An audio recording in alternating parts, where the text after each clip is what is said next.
Қазақстан өлкесінің кеңдігін өлшеп жатпай өзгелерше мен бүгін оңай ғана ұғындырып байқайын, болмашы бір белгілерін айтайын.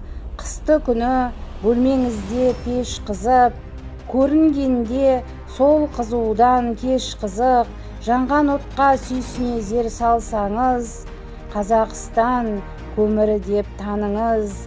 Туралғанда ақ мамықтай бөлкелер, түспеймеске астық еккен өлкелер, соның бірі Қазақстан таныңыз.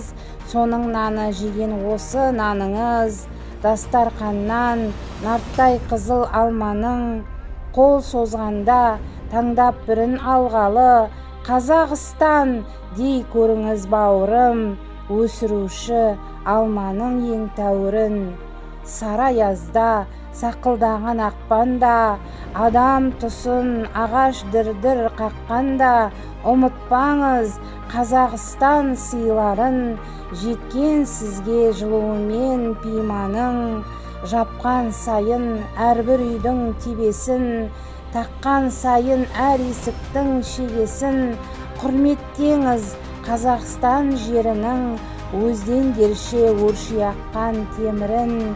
Көк теңіздей толқын ата көпірген домбыра үні жетсе сізге эфирден, қабылдаңыз Қазақстан күйлерін, қуантушы бақыт тұтан үйлерін.